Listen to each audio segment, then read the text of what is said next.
Bismillahirrahmanirrahim. Assalamualaikum warahmatullahi wabarakatuh. Sahabat Petuah Islami, semoga kita semua senantiasa dalam lindungan Allah Subhanahu wa Ta'ala. Dalam hidup ini kita tidak akan pernah terlepas dari ujian dan cobaan. Namun bagaimana cara kita menyikapi setiap ujian itulah yang menentukan seberapa kuat iman kita kepadanya. Kali ini kita akan menyimak kisah luar biasa dari seorang Nabi yang dikenal dengan kesabarannya yang tak tertandingi, Nabi Ayyub alaihi salam. Mari kita simak kisahnya dengan penuh hikmah dan pelajaran berharga. Nabi Ayyub alaihi salam diperkirakan hidup antara tahun 1420 hingga 1540 sebelum Masehi. Beliau merupakan keturunan Nabi Ishaq bin Ibrahim alaihi salam dan termasuk salah satu nabi yang terhormat dalam sejarah.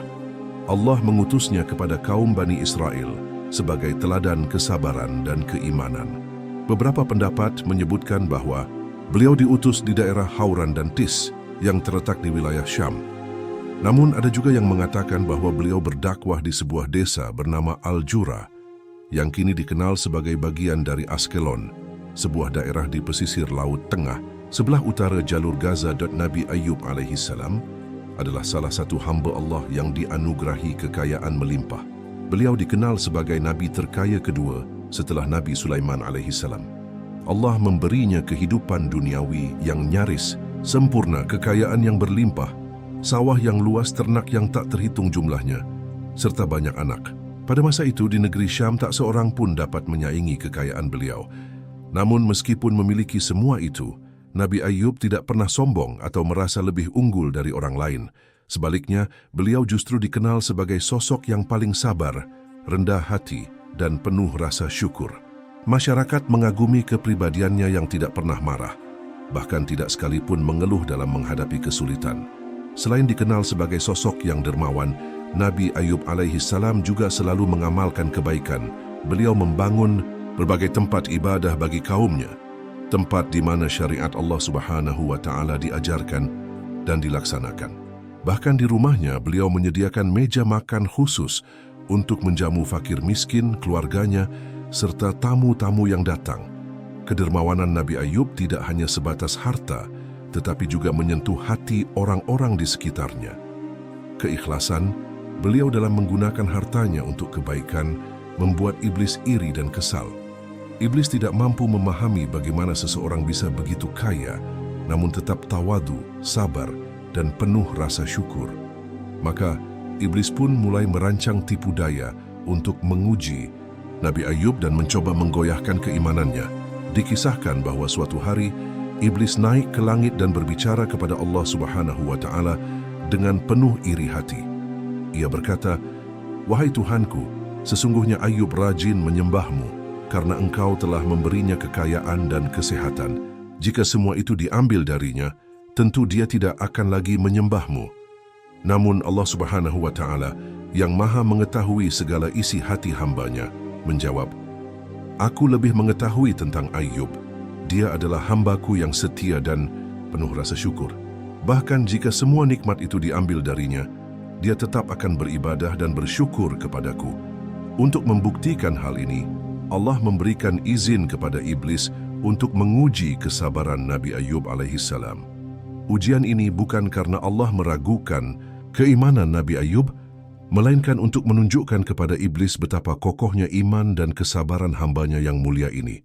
Allah juga ingin mengajarkan kepada iblis serta seluruh makhluknya bahwa ketaatan sejati berasal dari hati yang tulus, bukan sekadar karena nikmat duniawi.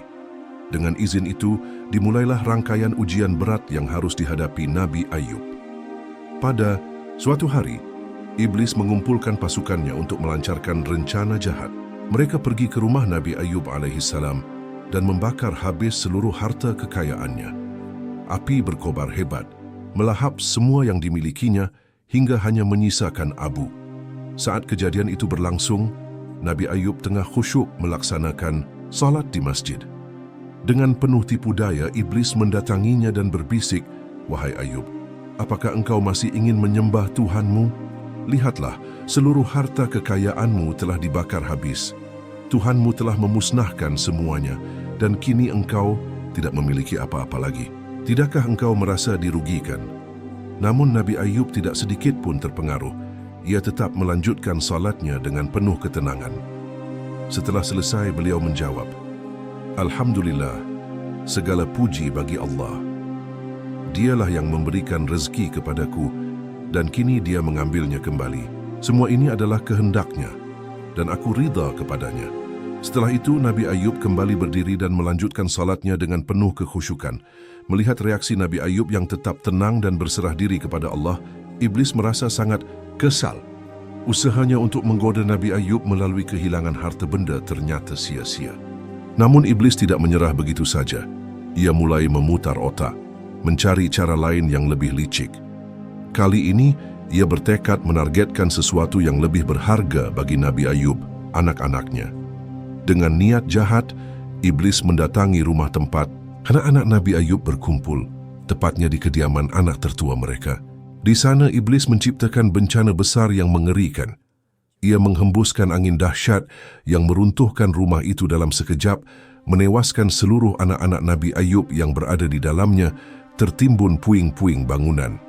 Setelah itu, iblis segera bergegas menemui Nabi Ayub yang masih melaksanakan salat. Dengan penuh tipu daya, ia berkata, "Wahai Ayub, lihatlah, Tuhanmu telah merobohkan rumah tempat anak-anakmu berada, hingga mereka semua mati. Masihkah engkau ingin menyembahnya setelah semua ini terjadi?" Namun, sekali lagi, Nabi Ayub tetap tenang dan tidak terpengaruh oleh kata-kata iblis. Setelah menyelesaikan salatnya, beliau menjawab, "Wahai iblis yang terkutuk, Allah adalah pemberi segala nikmat, termasuk harta dan anak-anak yang telah aku miliki. Kini, Allah yang Maha Kuasa telah mengambilnya kembali. Semua ini adalah ujian untuk menguji manusia. Dengan ini aku justru bisa lebih bersabar dan semakin tenang untuk terus beribadah kepadanya." Jawaban penuh keimanan Nabi Ayub membuat iblis semakin frustrasi. Keteguhan hati Nabi Ayub menjadi bukti nyata keikhlasannya dalam menerima takdir Allah Subhanahu wa Ta'ala. Bagi kebanyakan orang, kehilangan anak-anak adalah ujian yang sangat berat dan menyakitkan. Namun, bagi Nabi Ayub, peristiwa tragis itu diterimanya dengan kesabaran luar biasa. Ia tidak meratapi kepergian anak-anaknya karena ia memahami bahwa segala sesuatu di dunia ini hanyalah titipan, yang pada akhirnya akan kembali kepada Allah, sesuai dengan waktu yang telah ditetapkannya. Namun, iblis tidak berhenti di situ. Ketika usahanya menggoyahkan keimanan Nabi Ayub melalui harta dan anak-anak gagal, ia memohon kepada Allah untuk diberikan izin menguji Nabi Ayub dengan cobaan lain. Iblis pun diberi izin, dan Allah menurunkan ujian berupa penyakit kulit yang parah kepada Nabi Ayub. Penyakit itu begitu mengerikan hingga menyerupai penyakit kudis yang pada masa itu dikenal sangat berbahaya dan sulit disembuhkan. Menurut sebuah riwayat dari Ibnu Katsir, Nabi Ayub alaihi salam diuji dengan penyakit yang menyerang hampir seluruh tubuhnya. Ada pendapat yang menyebutkan bahwa hanya akal dan pikirannya yang tetap sehat. Pendapat lain menyatakan bahwa penyakit tersebut menjalar dari ujung kepala hingga ujung kakinya, sehingga hanya jantung dan mulutnya saja yang masih berfungsi normal. Terlepas dari perbedaan pendapat tersebut, yang pasti Nabi Ayub menderita penyakit parah yang membuat tubuhnya tak lagi mampu bergerak atau melakukan apapun. Cobaan ini begitu berat hingga sebagian besar teman-temannya menjauhinya. Mereka menganggap bahwa penyakit Nabi Ayub adalah hukuman atau kutukan dari Tuhannya. Alih-alih memberikan bantuan atau dukungan, mereka memilih untuk menjauh dan bahkan berbicara buruk di belakangnya.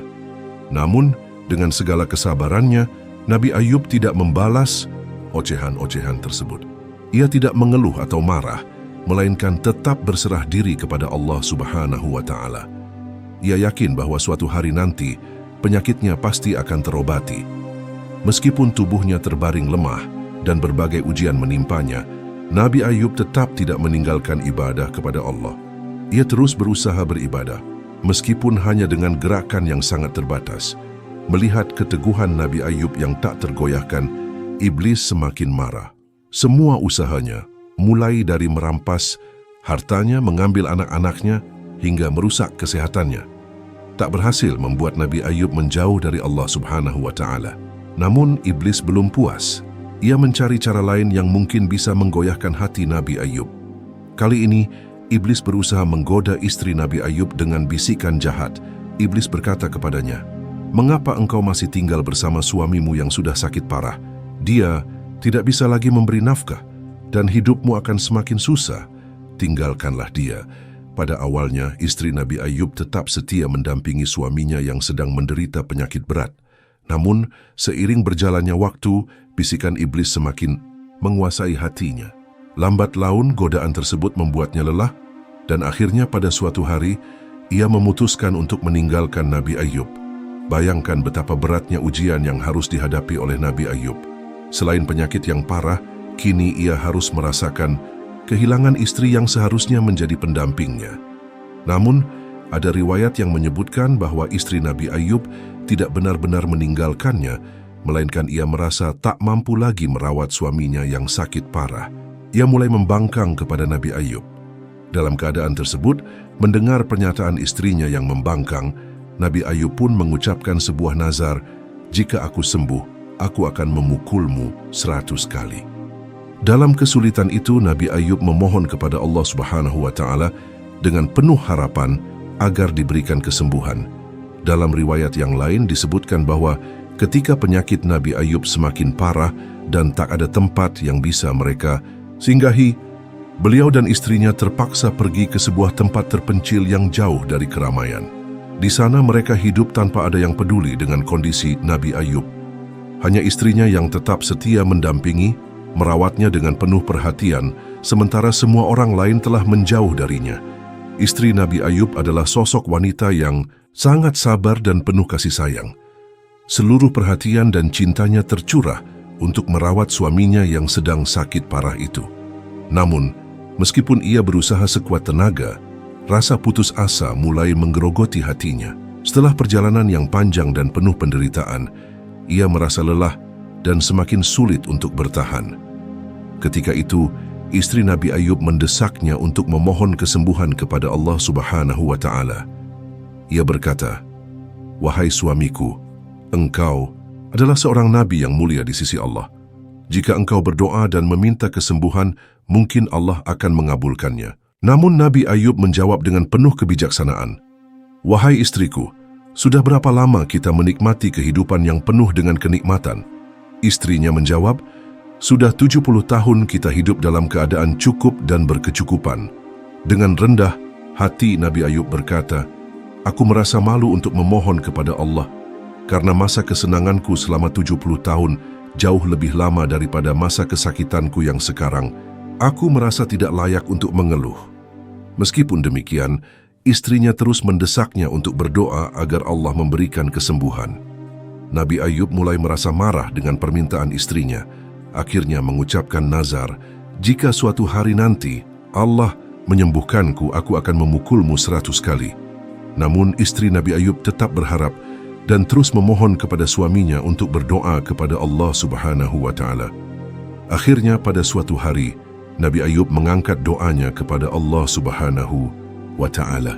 Dalam surat Al-Anbiya ayat 83, tercatat doa Nabi Ayub yang begitu tulus. "Ya Tuhanku, sesungguhnya aku telah ditimpa penyakit dan Engkau adalah Tuhan yang maha penyayang di antara semua penyayang." Doa tersebut pun dikabulkan oleh Allah Subhanahu wa Ta'ala, seperti yang tercantum dalam ayat berikutnya. "Maka kami mengabulkan doanya, lalu kami lenyapkan penyakit yang ada padanya. Kami mengembalikan keluarganya kepadanya, dan kami melipat gandakan jumlah mereka sebagai suatu rahmat dari kami dan pengingat bagi semua yang menyembah kami." Al-Anbiya 84. Yang menjadi pertanyaan adalah bagaimana Allah Subhanahu wa Ta'ala menyembuhkan penyakit Nabi Ayub yang begitu parah. Dalam surat Syad ayat 42-43, Allah Subhanahu wa Ta'ala menjelaskan cara penyembuhan tersebut. Allah berfirman, "Hentakkanlah kakimu. Inilah air yang sejuk untuk mandi dan untuk minum." Nabi Ayub pun mengikuti perintah Allah. Dalam keadaan tubuh yang lemah, beliau menghentakkan kakinya ke tanah. Tiba-tiba air memancar dari tempat pijakan kakinya. Nabi Ayub lalu mandi dan meminum air tersebut. Dengan izin Allah, penyakit yang dideritanya pun sembuh dan beliau kembali sehat seperti sedia kala. Setelah Nabi Ayub sembuh total dari penyakitnya, hal pertama yang ingin beliau lakukan adalah memenuhi nazar yang telah diucapkannya. Namun saat melihat kondisi istrinya yang telah banyak bersabar dan merawatnya selama sakit, Nabi Ayub merasa tidak tega untuk memukulnya 100 kali. Meski ia sadar bahwa istrinya telah melanggar keputusan mereka, ia tetap mempertimbangkan kebijaksanaan dalam menunaikan nazarnya. Istrinya, yang sempat merasa putus asa dan kehilangan kendali diri, akhirnya diingatkan oleh Allah Subhanahu wa Ta'ala.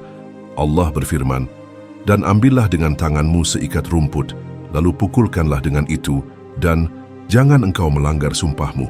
Sesungguhnya kami mendapati dia sebagai seorang yang sabar. Dialah sebaik-baik hamba. Sesungguhnya dia sangat taat kepada Tuhannya." Mendengar perintah itu, Nabi Ayub mengambil 100 batang rumput yang diikat menjadi satu, kemudian memukul istrinya hanya sekali. Dengan cara ini, nazarnya tetap terlaksana tanpa harus menyakiti istrinya.